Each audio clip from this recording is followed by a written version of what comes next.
This is a demonstration of the prototype Smart Relay web pages. We select Settings, Wi-Fi. The captive portal is called EPAS_CP. We just select it and connect. It's a captive portal, so it should start up a web page for us. So we just click that and we get the user login web page. If we type in a garbage password, we get error, try again. The password is nice and simple. And we're now into the system.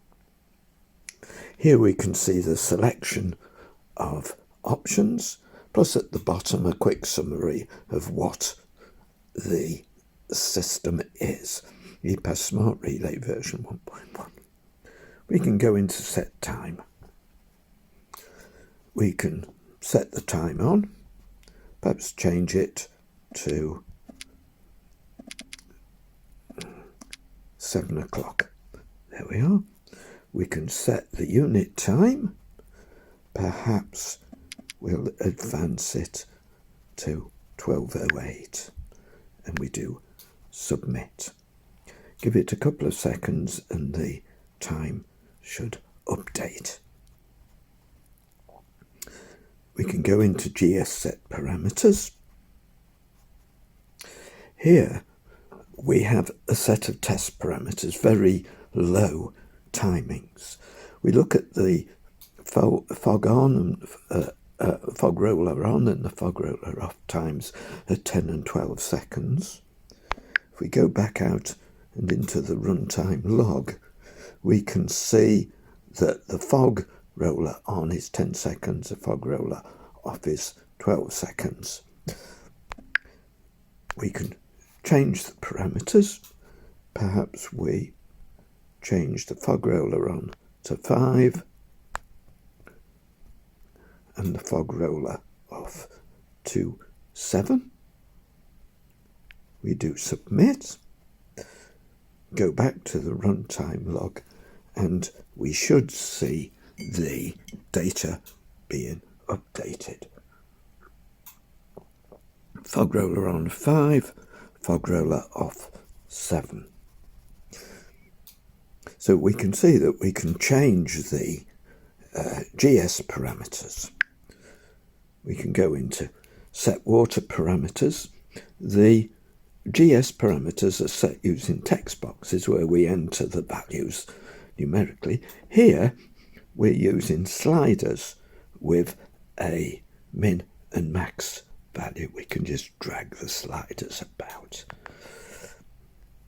So we can set the level maximums and minimums, the temperature level minimum, and the solenoid valve timeouts. We can do a submit.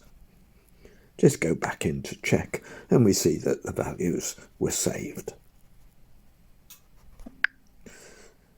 We can go into test relays.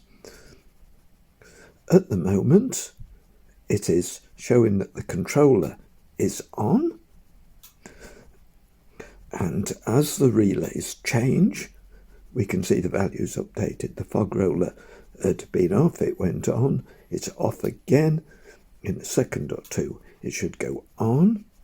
The recirculation pump is currently off.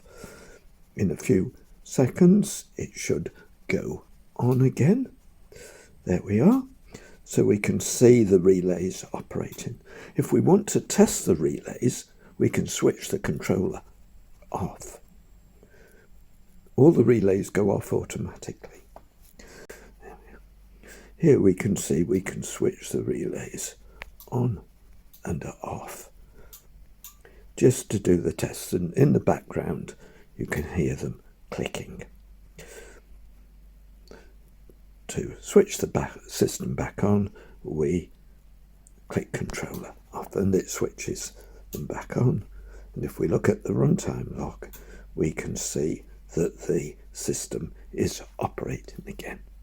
So this is just a quick demo of the prototype Smart Relay web page.